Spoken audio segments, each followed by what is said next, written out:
Back again, Penny? It would seem so, I said, slumping down onto my desk. Don't leave me in suspense, said Mrs. Shipman. What trouble did you stir up this time? It's not what I did, it's what I didn't do, I replied. Miss Shipman gazed intently from behind her oval glasses. I could tell she wouldn't quit until I gave her the full story. I sighed. We had a pop quiz in anatomy today, and let's just say I flunked it. They wouldn't give you detention just for that. What really happened? We were practicing on living subjects, and instead of stabbing him in the T6 vertebrae, I stabbed him in the C6 vertebrae. Oh dear, I'm beginning to see the issue, said Miss Shipman. So instead of paralyzing your victim, you killed him instantly, I interrupted. Troublesome.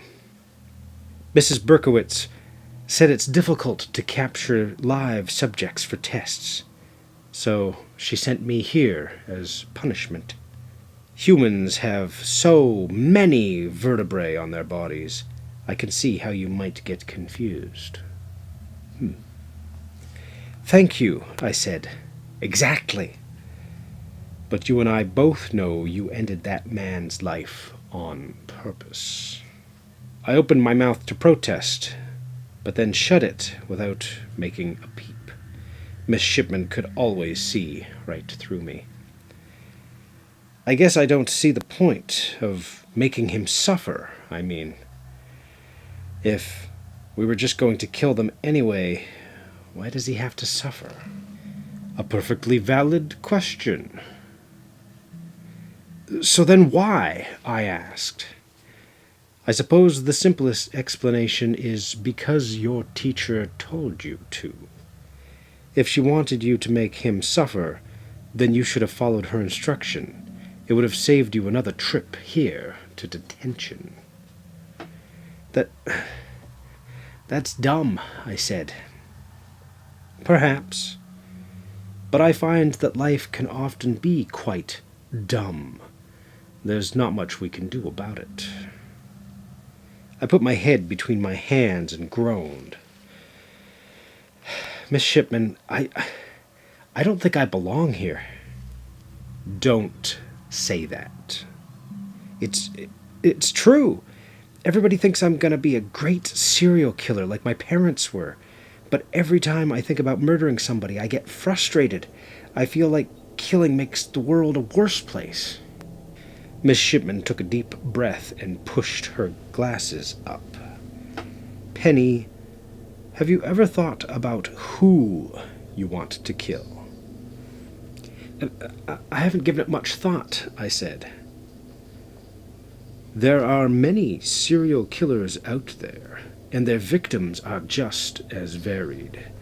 I'd like to bring attention to a fictional killer, if you don't mind. Miss Shipman opened the drawer to her desk and pulled out a book, then walked over to set it on my desk. What's this?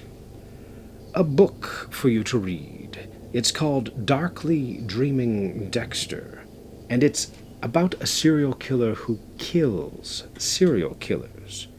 You see, killing people doesn't always have to make the world a worse place. Sometimes death can make the world all the better. I picked up the book and smiled. Now that sounds like something I could get behind.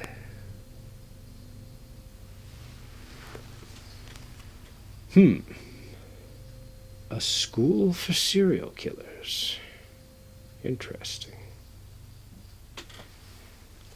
I thought it was going to be aliens at one point when they referred to humans having so many vertebrae. But what did you think of that story? Or the ending and its pop culture implications?